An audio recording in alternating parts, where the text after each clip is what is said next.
agradecer a la Fundación Mafre y a Taurus por haberme invitado a moderar este homenaje a Tony Judt, al que considero uno de los grandes intelectuales de las últimas décadas.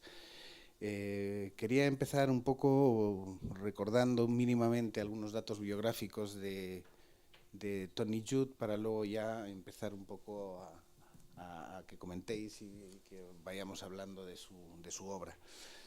Bueno, la madre de Tony Judt nació en la pequeña zona judía del East End londinense, y su padre nació en Amberes. Procedía de una familia judía que había salido de Lituania, y por tanto Tony Judt nace en el seno de esta familia judía, ya asentados en Inglaterra en 1948. Su infancia gran parte de ella la pasa en el barrio de Putney, que recrea muy bien en el último libro suyo, el Refugio de la Memoria, donde a lo largo de esta conversación iré sacando algunas notas y algunas frases suyas porque sirven un poco, pueden servir de hilo conductor para recordarlo. Ya joven, en 1952, en 1963, en 1965 y en 1967, los veranos viaja para trabajar en un kibutz en Israel, un poco entusiasmado por la deriva que en ese momento había de entusiasmo socializante con los kibutz. Luego queda profundamente decepcionado porque está muy mal visto que lo acepten en la Universidad de Cambridge, porque teóricamente se pedía que los judíos pues se quedaran ya definitivamente en Israel y no volvieran a Europa. Él vuelve a Europa, empieza a estudiar en Cambridge. Desde joven ha querido ser historiador y a eso se dedica desde 1966. En 1970 ha terminado allí y completa sus estudios en la École Normale Supérieure en París. Mientras tanto se ha ido ganando la vida para poder mantener sus estudios pues, en los más diversos oficios. Trabaja en una fábrica de ladrillos, trabaja como conductor de camiones de reparto de distintos comercios, hace de guía de estudiantes y termina en un hotel de Cambridge sirviendo desayunos. Por fin ya, egresado en 1970, empieza a trabajar como profesor investigador en Cambridge y a partir de ahí ya hace todo el resto del tiempo ya vinculado a distintas universidades, primero en Inglaterra, tanto en Cambridge como en Oxford, luego más tarde en Nueva York, donde se instala definitivamente y donde enseña en la Universidad de Nueva York y funda el Instituto Remarque, dedicado a estudios europeos. Esa es un poco la trayectoria. Ha escrito más de 10 libros. El más famoso de ellos y el más importante posiblemente sea Posguerra, que son más de 1200 páginas y donde analiza pues, lo que pasa en Europa desde el final de la Segunda Guerra Mundial hasta el año 2000 y pico. 2005 más o menos, yo creo que cubre el periodo. Otro de los títulos, por citar solo los que se han traducido aquí en España, pues es el más antiguo de ellos es Pasado Imperfecto, donde se dedica a analizar la obra de los intelectuales franceses entre 1944 y 1956. Se han recopilado también en Olvidado Siglo XX los distintos textos que he escrito sobre grandes figuras intelectuales del siglo XX, sobre todo contribuciones que hizo pues, en distintas publicaciones como el New York Times Review of Books, la London Review of Books, etcétera, etcétera. De hace relativamente poco es el ensayo Algo va mal, donde analiza lo que está pasando en este momento y un poco la crisis de la socialdemocracia y el triunfo espeluznante del mercado. Y acaba de publicarse este que he citado, El Refugio de la Memoria, donde es una especie de recorrido personal que hace ya en los momentos en que está muy enfermo, está tetrapléjico, tiene una enfermedad, la esclerosis amiotrófica lateral, que lo tiene paralizado, y por las noches lo pasa fatal, y la única forma que consigue más o menos salir de ese infierno es recordando lo que le ha pasado, y a la mañana siguiente se apaña más o menos para ir dictando sus recuerdos. Son pequeños textos, pero que no solo es una mirada a lo que le ha pasado a él, sino es también una mirada a la época y a las distintas épocas que ha vivido, porque lo que va contando al mismo tiempo siempre va iluminando y desentrañando un periodo, un ámbito, el universitario, una realidad, yo qué sé, pues las revueltas de políticas juveniles de 1968, etcétera, etcétera. Cuenta en este libro que en 1980 él habla de la crisis de la mediana edad, y no sé si era demasiado mediana edad, pero que era relativamente joven, pero en fin, se coincide con el divorcio de su primera mujer, decide estudiar checo. Y bueno, decide estudiar checo, retoma un gran entusiasmo por la realidad de los países europeos, sobre todo los países de Europa Central y de Europa del Este, y en ese momento cuenta en el libro que le dijeron que cómo era posible que hubiera elegido Checoslovaquia y no otros países como Rusia o Polonia de mayor fuste. Y entonces él comenta una cosa que yo con esto les voy a dar ya la palabra, pero que creo que define muy bien su carácter, su tono vital y su manera de ver las cosas. Y dice que eligió estudiar checo por algunas características checas que apreciaba mucho: la duda, la inseguridad cultural y la escéptica capacidad de reírse de sí mismo. Yo creo que eso define muy bien a Tony Judt. Yo quería que empezarais un poco contando, bueno, ¿cuál fue vuestro primer contacto con su obra o con la figura, y qué os llamó la atención, qué os gustó y qué es lo que destacáis más de su figura? ¿Empiezas tú, Mercedes? Vale. Bueno, pues estaba intentando recordar el primer encuentro con Tony Judt.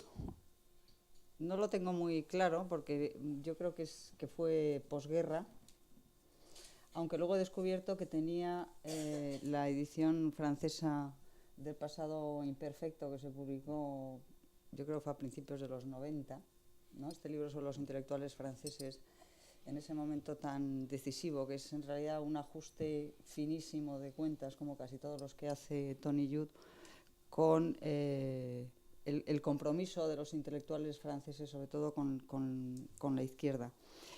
Pero quizá el primer encuentro pleno y claro fue con el libro de posguerra, que yo comprendo que hablar de un libro de 1200 páginas puede echar para atrás a muchos, pero yo voy a aprovechar para recomendarlo vivamente. Es un magnífico libro en el cual además está gran parte de lo que luego ha escrito en los artículos, porque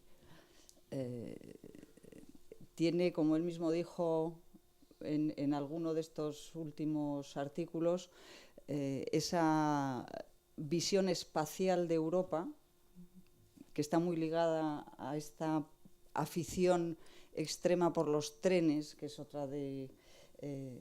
bueno, el inicio de posguerra, del libro de posguerra, es realmente impresionante. Yo reconozco, he leído muchos libros de historia y tengo que reconocer que es uno de esos textos que de pronto le hace ver a uno una realidad sobre la que ha leído muchas cosas de una manera radicalmente distinta, que es fundamentalmente espacial. Y en unas páginas la visión de la Europa de después de la Segunda Guerra Mundial aparece bueno, de una manera tan viva que obliga a repensar muchas de las ideas que se tenían sobre ello. Bueno, de todas maneras, también tengo que confesar que el gran descubrimiento de Tony Judt, yo no sé si a todo el mundo le ha pasado lo mismo, pero está desgraciadamente unido a su enfermedad. Es decir, en el momento en el que yo por lo menos descubro la enorme personalidad y la manera distinta de pensar, de actuar, de escribir, de pensar en Europa, que es yo creo el motivo recurrente de Tony Judt, es el momento en el que nos enteramos de su enfermedad y ese precipitado de artículos, muchos de los cuales se reúnen en este libro que has mencionado, que empiezan a aparecer en el New York Review of Books y que son sobrecogedores por muchísimos motivos. Yo creo que este acto, no es porque yo esté sentada en la mesa, es un acto que realmente debíamos hacer.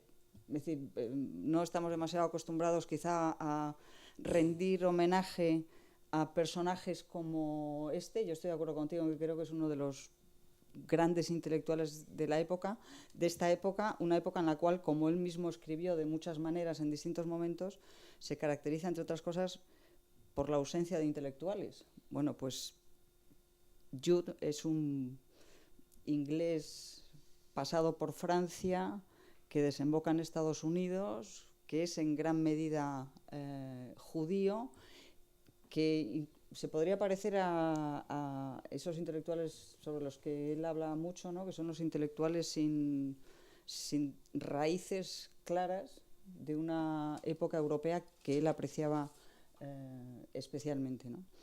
Y bueno, yo termino aquí esta primera intervención, pero voy a aprovecharlo, porque luego se me olvida, recomendándoles que lean a Tony Judt, que me parece todo un descubrimiento, sobre todo si no se ha leído todavía, ¿no? No sé muy bien por dónde sería mejor empezar a leerle, pero muy recomendable la lectura.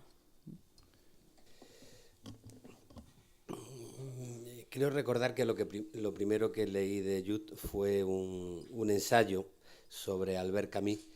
Y me parece que el ensayo que está recogido después sobre el olvidado siglo XX, un libro estupendo. Me pareció muy interesante su reflexión, porque me daba compañía una serie de necesidades intelectuales. Dialogando él con Camus, estaba clara su voluntad de ejercicio intelectual, de acompañar al Camus del hombre rebelde en una crítica a cualquier tipo de proyecto intelectual comprometido que signifique que el fin justifica los medios.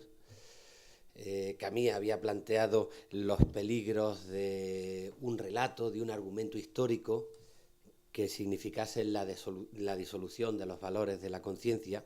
El fin justifica los medios, el diálogo con el mal, con el terror, con el crimen del siglo XX.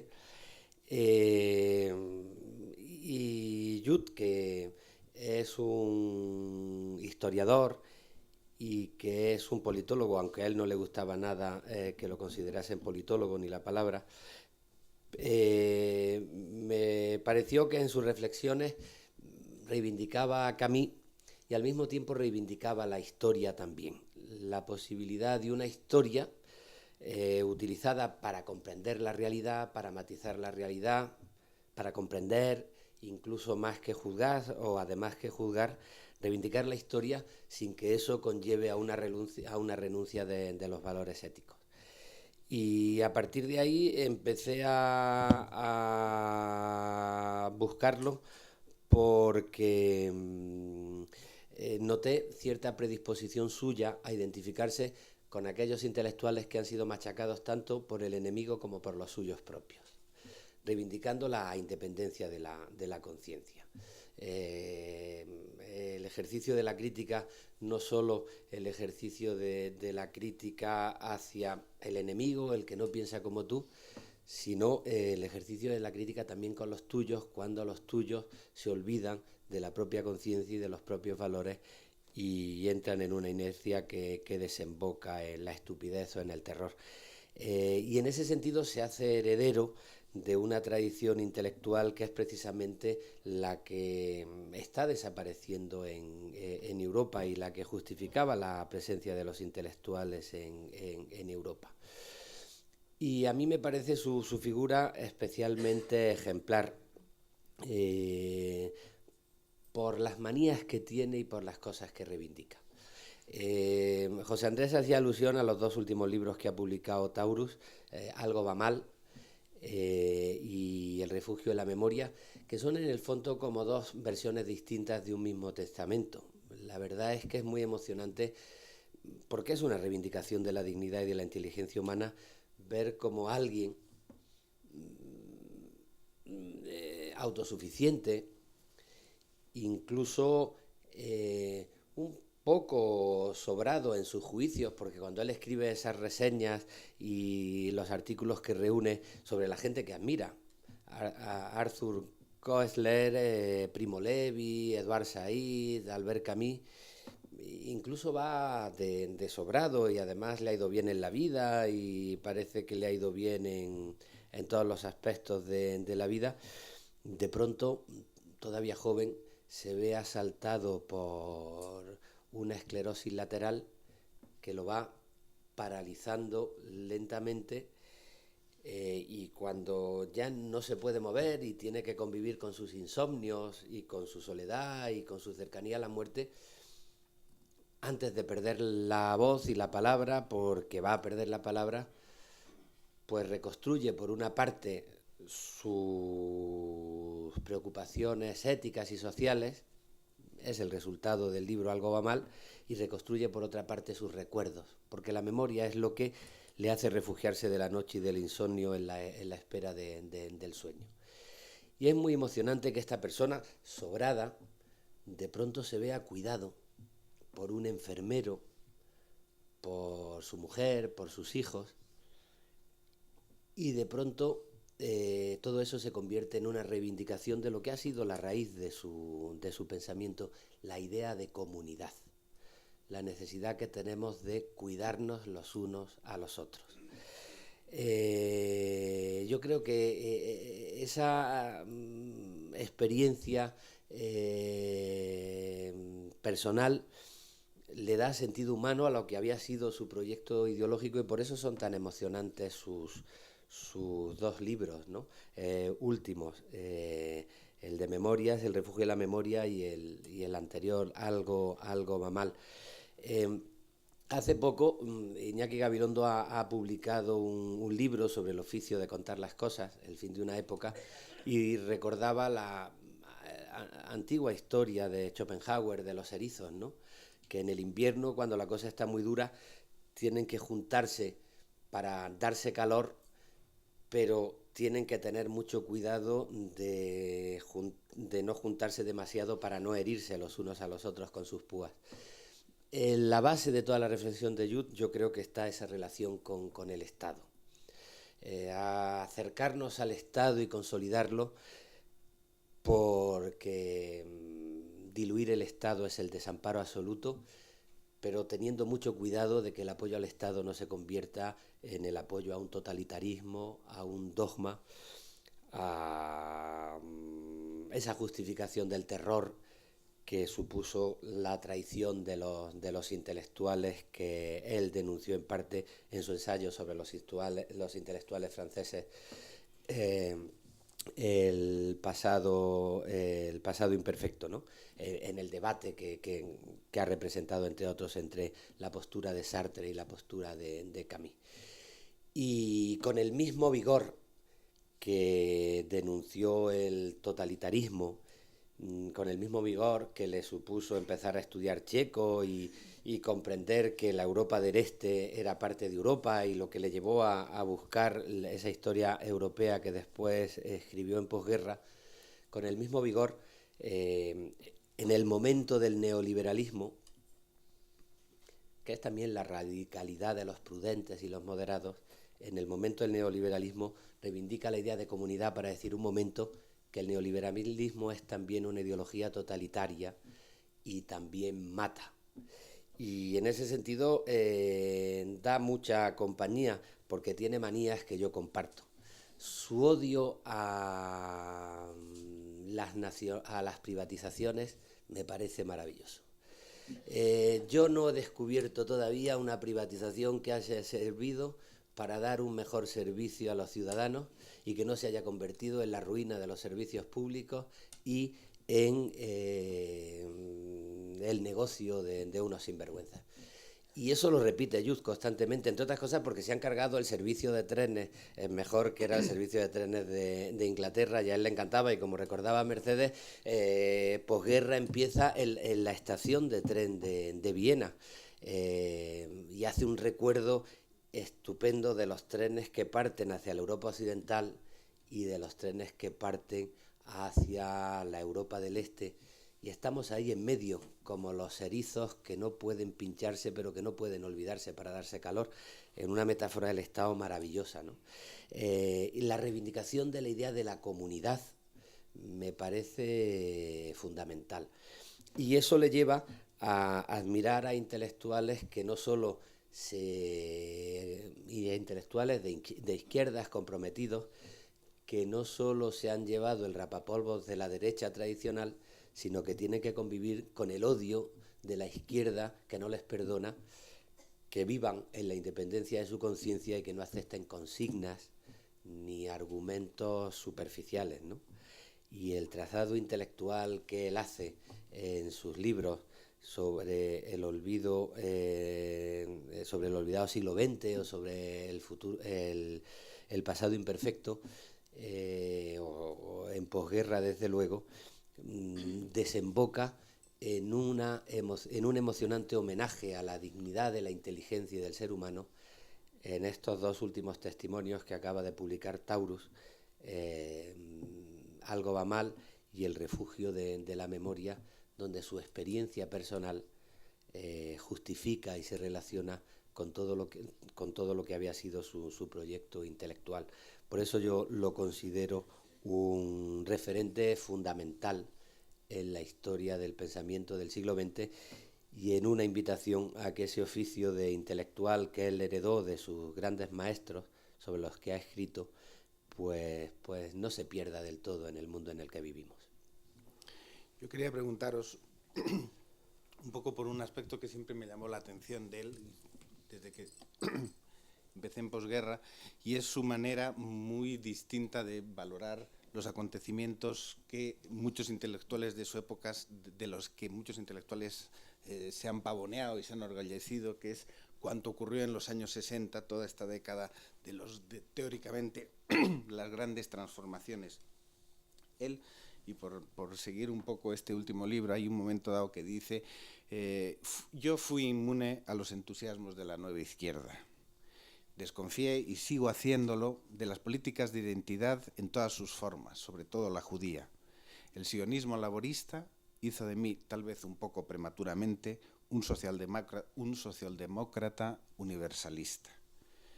Pero luego, refiriéndose un poco a esta época, él habla de que a los 20 años, en sus primeros momentos de gran revolución, él los valora con una frase que me parece maravillosa, que dice: me conformé con mi inconformismo. Y luego añade un poco más adelante: no cambiamos el mundo, más bien el mundo servicialmente cambió para nosotros. Fuimos una generación revolucionaria, lástima que nos perdimos la revolución. Esta perspectiva absolutamente, creo, muy original, frente a todos los que siempre han estado exaltando que estuvieron ahí, que cambiaron el mundo, que el 68 fue la repanocha, Youth se distancia y lo mira con escepticismo tan lúcido y con tanto sentido del humor, por otro lado. ¿Qué opináis? Sí, yo estaba recordando cuando él explica en uno de estos textos: yo pertenezco a la generación de los años 60 y compartí con todos los de la generación de los años 60, pues los Beatles, las drogas blandas, no me acuerdo, hace una enumeración de cuestiones. Y luego introduce esta vivencia mucho más particular, aunque no exclusiva, de sus 3 veranos en un kibutz en Israel, dentro de su entonces militancia dentro del sionismo, del laborismo sionista, el entusiasmo inicial de participar en aquella comunidad, efectivamente esta idea de comunidad que él maneja de distintas maneras a lo largo de su vida, y cómo la noticia de que ha sido aceptado en el King's College en en Cambridge, es recibida por sus compañeros de comunidad bueno, pues con esta mezcla de estupefacción y de condena, porque consideran que un judío que se preciara lo que tenía que hacer era seguir allí trabajando en el kibutz, etc. Y tiene una frase maravillosa en la que dice más o menos que de pronto se dio cuenta de lo poco que le interesaba a aquella gente con la que estaba en el kibutz el mundo exterior. Desprecio, no existía el mundo exterior, sino que todo se reducía a aquel espacio estrecho. Y entonces él inicia ese despegue de su primer compromiso político, digamos, y dice que fue inmune a esta nueva izquierda de las revoluciones del 68 porque él ya había sido un creyente, sabía lo que era ser creyente y por lo tanto no estaba dispuesto a volver a ser creyente de ningún otro dogma que se le impusiera desde fuera. Y yo creo que es ese junto, yo es que estoy muy de acuerdo con lo que has dicho, leer estos textos en los que hay supuestamente un tema eje, pero en torno a ese tema Jude explica su propia vida y saca esas conclusiones que sorprenden porque se ven venir, pero digamos que él culmina el razonamiento y uno llega a identificarse perfectamente con el sentimiento que lleva detrás. Entonces, la última reflexión de esto sobre la revolución que hicimos o no hicimos, claro, tiene una frase lapidaria. Él vive la revolución, su relación con Francia y con los intelectuales franceses, que es fundamental. Claro, un inglés, él al final no sabe muy bien, bueno, él al final de su vida dice soy inglés, lo cual después de todos los avatares pues quiere decir muchas cosas, pero un inglés, digamos, atento a los hechos, ¿no?, como son los historiadores ingleses, que tiene su formación intelectual, bueno, su formación académica, haciendo una tesis sobre el socialismo en Francia y después sobre los intelectuales franceses, toda esa descripción de la école francesa y de los intelectuales franceses, es que está uno diciendo, ah, Dios mío, si es que era esto, claro, no me había dado cuenta de que estaban todos allí, porque están todos, claro, ¿no? Entonces dice, bueno, aquello era la revolución, es decir, la revolución era Francia, era París, tal. Dice, y nadie se dio cuenta que la revolución se estaba haciendo al otro lado de Europa, en la Europa del Este, y esa nos la perdimos. Y él no se la perdió por ese accidente de, en su mediana edad, decidir aprender checo, irse y asomarse a ver qué estaba pasando en los países de la Europa del Este, que suena accidente, aunque no sé si tanto, ¿no? Pero, claro, él lo dice, estábamos haciendo la revolución en París. ¿Qué revolución? Cuando la revolución se estaba haciendo en el otro lado de Europa, que era una parte de Europa que no existía para los revolucionarios parisinos del 68. Y estaba la primavera de Praga. ¿Sí? Mira, voy a aprovechar antes de cederte la palabra para recordar justo una frase que tenía al hilo de estas reflexiones. Justamente está hablando del mayo y está hablando de París y de la fiesta y no sé qué, y dice, fue en Praga y Varsovia en aquellos meses de verano de 1968 donde el marxismo terminó consigo mismo. Si nos hubiéramos preocupado un poco más por el destino de las ideas que manipulábamos con tanta palabrería, quizá habríamos prestado más atención a las acciones y a las opiniones de quienes se habían criado bajo su sombra, bajo la sombra precisamente del estalinismo. Yo no estoy tan de acuerdo con que el marxismo hubiera acabado ahí. Yo creo que el totalitarismo comunista acabó ahí. El marxismo me parece que tiene más larga vida de lo que Jude piensa. En lo que tú has planteado hay dos puntos fundamentales.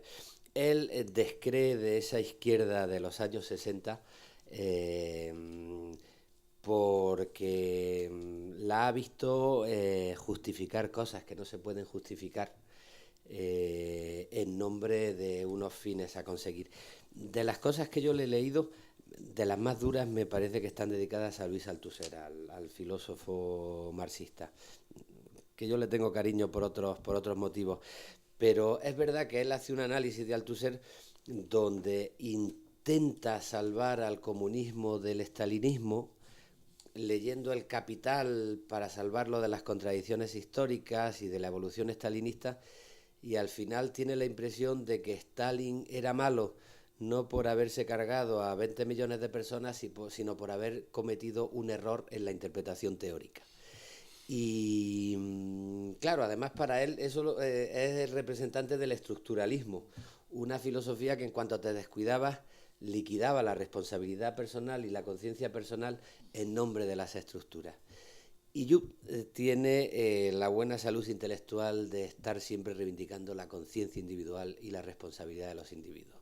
Y no se puede justificar en nombre de unas estructuras, por mucho que utilicemos la historia para interpretar la realidad, no se puede utilizar la estructura para liquidar la conciencia individual. Y en esa época que de pronto con mucha facilidad pues se convirtió en Francia en una defensa del maoísmo o en un juicio despectivo y crítico de Camus en nombre de gente que estaban justificando el asesinato y el terror por justificaciones de fin político, pues a él le hizo descreer mucho de todo eso. Y lo relaciona, como decíais, con el tema de la identidad y su relación judía. Él había nacido de una familia judía, de la parte socialista, marxista judía, estuvo en Israel y haciendo ejercicio no de estructura, sino de su conciencia individual. Hay una frase en El refugio de la memoria que me parece un resumen fundamental. Hay que tener mucho cuidado con las identidades. Con las identidades hay que tener mucho cuidado porque lo mismo que las estructuras liquidan la conciencia individual, las identidades acaban liquidando la conciencia individual también. Y uno de los capítulos más emocionantes de este último libro es un capítulo donde se plantea su relación con la tradición judía, con la cultura judía. Recuerda la estirpe intelectual que él ha estudiado. Recuerda que durante el siglo XIX y durante el siglo XX hubo grandísimos intelectuales judíos que dejaron de definirse unidimensionalmente como judíos y se definían como franceses, como alemanes, como socialistas, como filósofos, aparte de como judíos, y que fue Hitler el que impuso con su terror que la gente volviera a la identificación sólida de lo judío como única y unidimensional definición. Y claro, las lecturas de la víctima que hace, sobre todo después de su experiencia norteamericana, son muy, muy duras. Él se identifica mucho con Said. Incluso yo creo que es de los pocos intelectuales ante los que él confiesa que se ha equivocado porque debatió con él sobre los acuerdos de Oslo de la Autoridad Palestina y después reconoce que Said tiene razón. No recuerdo ahora mismo en qué libro está sus reflexiones sobre Said y los acuerdos de Oslo, pero se siente fascinado, claro, por un intelectual como Said que critica enormemente las manipulaciones de la Autoridad Palestina y que critica enormemente no solo el terror del Estado de Israel, sino cómo cala la publicidad de Israel en la sociedad americana en general. De ahí hay que tener mucho cuidado con las identidades porque el haber sido víctima no justifica a ningún tipo de verdugo. Y después de haber hecho una reflexión interesantísima, acaba cerrando el capítulo, porque había dicho que nunca conocía a una tía suya, que no había llegado a conocer a una tía suya que se llamaba Tony, y acaba diciendo, bueno, a mí me pusieron mi nombre por esta mujer que fue gaseada en un campo de concentración nazi. Esa reivindicación de la conciencia individual por encima de las identidades y de las estructuras, que no podemos permitir que ninguna consigna patriótica, identitaria, política esté por encima de nuestra propia responsabilidad, es lo que me parece que hace tan importante su reflexión sobre determinadas justificaciones revolucionarias y su reflexión sobre las identidades. Hay otro punto que me parece muy interesante.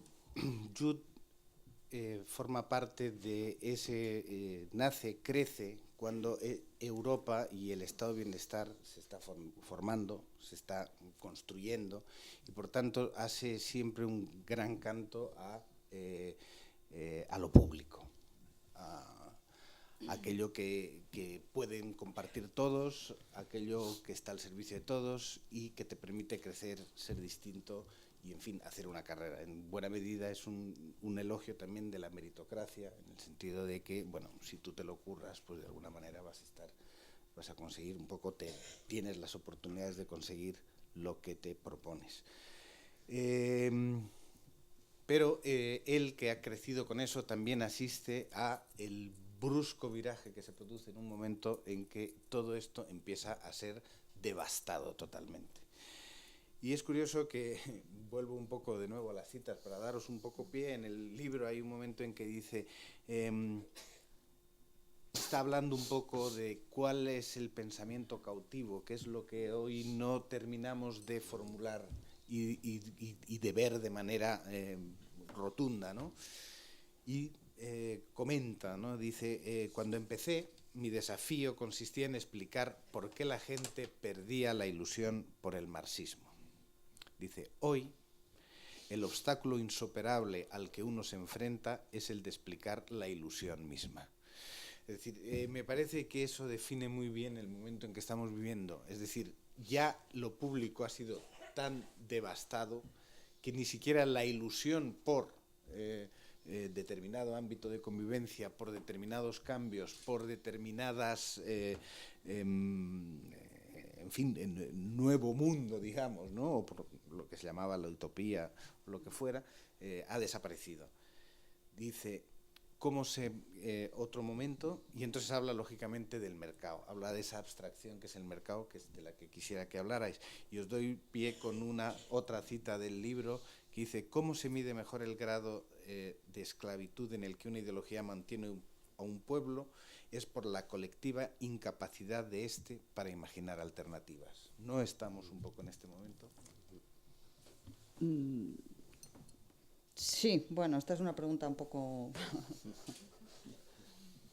tremenda, pero a mí me gustaría decir que estas cosas que escribe Jude, pues para empezar, la conferencia esta que dio en el Instituto Remarque en octubre de 2009 de qué está vivo y qué está muerto en la socialdemocracia, que luego es de alguna manera la base de Algo va mal, ¿no? de este libro, de esta reflexión, que es verdad que tiene ese contenido fundamental, de reivindicación, no sé en qué orden ponerlo, lo público, la política, ¿no? Nos hemos olvidado de hacer política, el Estado, concepto de servicio público, comunidad, todo esto unido.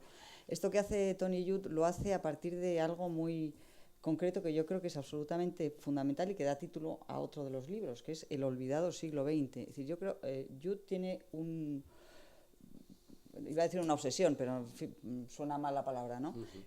Pero tiene un empeño fundamental que es conseguir que no se olvide el siglo XX. Es decir, la insistencia de Tony Judt en el siglo XXI ha empezado con la sensación de que todo es nuevo, de que nada tiene que ver con lo que ha ocurrido antes, que estamos olvidando el siglo XX. Y olvidar el siglo XX es olvidar el mal, que para él es una pieza fundamental de lo que ha ocurrido en el siglo XX, pero es olvidar también de dónde nace y por qué nace, por ejemplo, la socialdemocracia. Y entonces él explica, tenemos que ser capaces de entender aquella generación que puso en pie el estado del bienestar después de la Segunda Guerra Mundial, no con el objetivo de llegar a una sociedad socialista, como parece decir los neoliberales, ¿no? Diciendo, bueno, de esto se deriva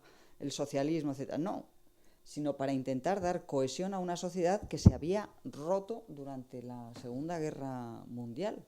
Entonces, si olvidamos este tipo de lecciones, dice Judt, si olvidamos de dónde viene esto, si olvidamos qué es lo que ha pasado en el siglo XX, no dice, que sería la cosa fácil, estamos condenados a repetirlo, pero no tenemos los instrumentos necesarios para pensar en alternativas. Es decir, si no sabemos de dónde viene esto, no sabemos por qué nació como nació, no sabemos lo que ha ocurrido con ello después, no seremos capaces de pensar en alternativas a este dogma del mercado que efectivamente él piensa que es una nueva creencia, en el sentido en el que hablaba antes de yo ya he sido un creyente y no lo voy a volver a ser, ¿no? Porque él afirma de una manera contundente: esto del mercado es un dogma que parece no necesitar explicación, cuando debería ser todo lo contrario. Esta reflexión suya que hace sobre la socialdemocracia, que tiene un componente histórico, pero al mismo tiempo está mirando hacia adelante,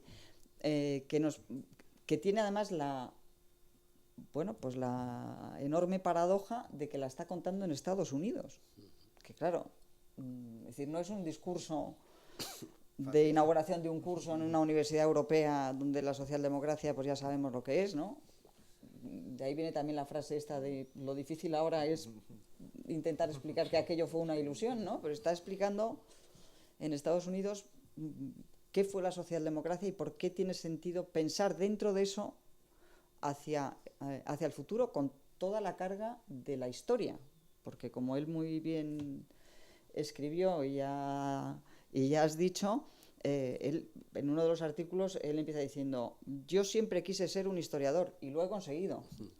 Es la enorme satisfacción. Entonces, Jude es fundamentalmente un historiador, y esta obsesión de no olvidar el siglo XX yo creo que tiene todo el sentido en este contexto, ¿no? Primero porque el olvido supone siempre una trampa intelectual. Segundo, desde un punto de vista personal. Es que hay otro momento donde dice, bueno, ahora mis hijos, y no saben por qué, o mi mujer, hablan mucho de que si utilizar productos ecológicos, que si utilizar cremas no sé cuánto ecológicas y tal. Dice, pero en realidad el único que va por la casa apagando las luces para no gastar energía soy yo. Y él necesita decir, bueno, es que esto yo lo he vivido.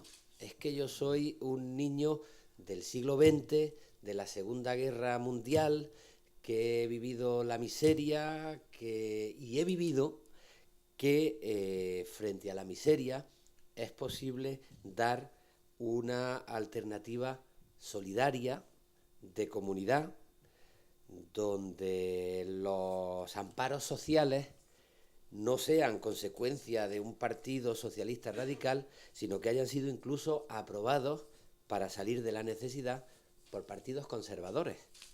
Y que como los acuerdos sociales que intentan establecerle reglas al mercado, más que un problema para el desarrollo económico, se pueden convertir de pronto en el verdadero motor de una economía. Y eso él lo ha visto en Inglaterra y su experiencia quiere contarla. Y por eso está reivindicando constantemente la historia. Y después, porque pensar que la historia sale en el siglo XXI y acordarse y olvidar todas las contradicciones que se han vivido en el siglo XX significa amoldarse a una ideología que a él le parece muy, muy peligrosa, ¿no? Y ahí yo hablaba de sus manías, pero él ha ido viendo cómo de pronto una idea de comunidad, que significa convivencia y significa que la gente joven cuide a sus mayores, porque sus mayores no solo cuidaron a ellos cuando eran niños, sino porque antes también habían cuidado a otros, y que es la conciencia de que los demás tienen que cuidarnos. Esa gente, esa conciencia de comunidad está siendo sustituida por una ideología del miedo. Y eso tiene mucho que ver con todos los planteamientos con los que hemos empezado el siglo XXI, con los debates sobre el terrorismo, con los debates sobre la seguridad. Y es que el miedo no ya a los terroristas, sino a quedarte sin trabajo o a perder tu puesto de trabajo si tú no te conviertes en un ejecutivo que machacas a los tuyos, o a no poder pagar la hipoteca que tienes. El miedo a no participar en el engranaje de explotación y de avaricia en el que estamos todos sometidos, pues en vez de hacer posible una mirada solidaria, de comunidad, nos está convirtiendo a todos en competidores egoístas que nos estamos dando todos codazos los unos a los otros. Y en ese sentido, en recordar la historia, para él se convierte, a mi modo de ver, en una manera fundamental de tener conciencia de comunidad y de responder con la mirada de un historiador a todas las cosas que están ocurriendo en el principio del siglo XXI. Y de pensar en el futuro también, porque a mí me parece que Jude es todo lo contrario a un cascarrabias. No está diciendo los jóvenes no me interesan, el futuro está perdido, todo esto va mal. Está diciendo yo he vivido un mundo y tengo unas inquietudes, y precisamente porque creo en la responsabilidad de los que vienen después, quiero contarles mis inquietudes. Y por eso, mientras se iba quedando sin voz y se iba paralizando, pues ha querido escribir estos dos testamentos, El refugio en la memoria y Algo va mal, que está destinado a la gente que tiene la edad de sus hijos, ¿no? Yo no sé qué tal andamos de tiempo, porque había una invitación. Bueno, todavía nos da tiempo a dar una vuelta más, y en esa vuelta última, antes de ceder la palabra al público por si quiere preguntar o intervenir de la manera que sea, yo quería hablar de otra parte que también está muy presente en Jude y que es una de las cosas que se está perdiendo, que es un poco, bueno, pues el cuidado por la propia educación, el cuidado por la expresión. Ahí tiene más autoridad. Bien medida. Él, volviendo un poco a esto, pues él señala como de pronto ahora estamos entrando, él habla de sus clases y que cada vez en vez de defender las cosas, pues lo dejan todo como medio abierto, medio en el aire. Y entonces comenta, dice, cuando las palabras pierden su integridad, también lo hacen las ideas que expresan. Y observa, la riqueza de palabras en la que me crié era un espacio público por derecho propio. Y de espacios públicos adecuadamente conservados es de lo que carecemos hoy. Si las palabras se deterioran, ¿qué las va a sustituir? Son todo lo que tenemos. Nuestra universidad, nuestro sistema educativo, por ahí es uno de los grandes logros de esa Europa que surge de la Segunda Guerra Mundial, y posiblemente es uno de los que está siendo dinamitada a velocidad de vértigo. No sé qué opináis o qué creéis. Sí, y yo creo que hay varios textos que giran en torno a esto, textos muy, muy distintos, ¿no?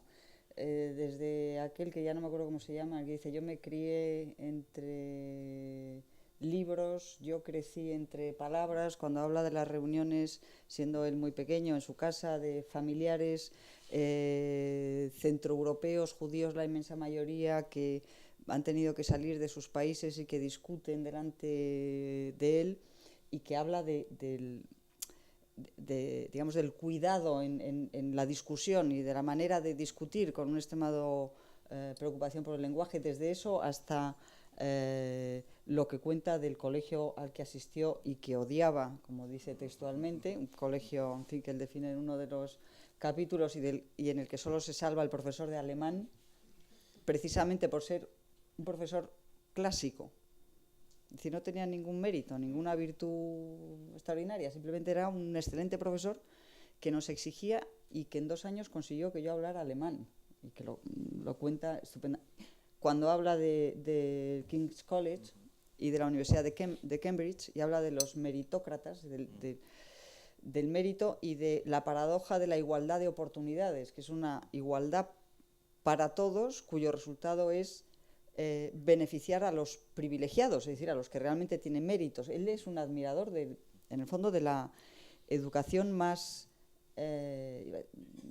más clásica, no tradicional, sino más clásica, con un enorme respeto, dice, por aquellos profesores que tuve en el King's College, todos desconocidos, la inmensa mayoría ágrafos, y que sin embargo eran magníficos docentes y que consiguieron hacer de mí lo que soy, un historiador, ¿no? Hay ahí, desde luego, un canto a la educación, pero que yo creo que ese texto que has leído va todavía más allá, porque tiene que ver con, bueno, ya lo hemos mencionado varias veces, con algo que es también uno de los ejes de lo que escribe Jude, que es la importancia de las ideas. Es decir, para Jude las ideas y por lo tanto la responsabilidad de los intelectuales, que son los que producen las ideas, no voy a decir ideologías, pero en fin, los que producen las ideas, es inmensa. Es decir, por eso también yo creo que esto es otro componente de esta crítica que hace al mercado, de solo sabemos hablar de economía. Todo el debate político hoy en día se reduce a hablar de economía. Hemos perdido la costumbre de hablar de política. Bueno, pues yo creo que todo esto forma parte de una misma preocupación por las ideas, por la manera ajustada de exponer las propias ideas, de defenderlas, de ser capaz de aceptar, como tú decías hace un rato, las equivocaciones de uno mismo a la hora de juzgar a alguien porque ha sido capaz de rectificar él su opinión, etc. Yo creo que todo esto es de una pulcritud intelectual que además se nota en todos sus textos y en su manera de hacer historia. Es extraordinariamente pulcro, no hay argumentos ad hominem. Las críticas, que son muy duras muchas veces, pues, porque muchos de los textos son reseñas, bueno, decirlo así parece que son como son comentarios sobre libros, que son verdaderos ensayos hechos con un cuidado absoluto. Es decir, Tony Judt era muchas cosas, pero era un magnífico historiador y un académico excelente, aparte de un tipo, como él decía, responsable, como intelectual, con ideas, responsable, para defenderlas donde hiciera falta, la socialdemocracia en el Instituto Remarque, por ejemplo. Él, algunas veces a lo largo del ensayo de posguerra, justifica por una parte su no renuncia a la objetividad, pero por otra parte su apasionamiento, porque se involucra realmente en lo que está diciendo y pocas veces se apasiona tanto como cuando habla de la educación. Uno tiene la sensación, en el refugio de la memoria, ya paralítico completamente después de haber contado su parálisis, que hablando de la educación hay momentos en los que está a punto de levantarse, ponerse a andar y ponerse a dar gritos porque se apasiona realmente. Es muy duro con el proceso de liquidación de la educación tradicional inglesa que protagonizaron primero los conservadores y después los laboristas. El intento de liquidar el esfuerzo, intentar igualar por lo bajo, diluyendo la exigencia de responsabilidad intelectual en la escuela pública, solo sirve para potenciar las escuelas privadas y para crear distancias de sabiduría entre los pobres y los ricos. Y él ahí es feroz, ¿no?, en ese sentido, a la hora de criticar, porque él pertenece también a una estirpe intelectual que, entre unas cosas y otras, está de acuerdo que esta crisis que vivimos no es una crisis económica, sino una crisis de valores, y que cualquier época reaccionaria empieza primero por un asalto a las humanidades y a la pérdida de valores que después hace que cada cual viva según la ley de la selva, sálvese quien pueda y el más fuerte. Y en ese sentido es donde se incluye también la reivindicación del lenguaje, porque él reconoce que tenía muy buena labia, que la labia le ha servido mucho, pues tanto para ligar como para dar conferencias, y bueno, negocia consigo mismo su capacidad de hablar, y es cuando dice, bueno, que él se ha educado en una época de palabras, pero le saca partido desde el punto de vista del respeto, porque él viene a decir que el empobrecimiento del lenguaje es lo que convierte en dogmáticas a las ideas. Que mucha de la crispación que vivimos, mucha de la pérdida de matices, la capacidad de no entender al otro, tiene que ver con una sociedad que empobrece su lenguaje y que sabe decir las cosas diciendo sí o no, blanco o negro, pero que es incapaz de matizar, ¿no? Y en ese sentido, pues para él la riqueza del lenguaje es la riqueza de la matización. No es lo mismo decir pez que saber distinguir entre un tiburón y un delfín, o entre un chanquete y un salmón. Si decimos pez lo estamos reduciendo todo. Eso desde el punto de vista intelectual significa empobrecer la posibilidad de matización, la imposibilidad de comprensión, de explicación, y eso nos convierte en unos crispados y en unos sectarios. Y esa es la frase que ha leído José Andrés.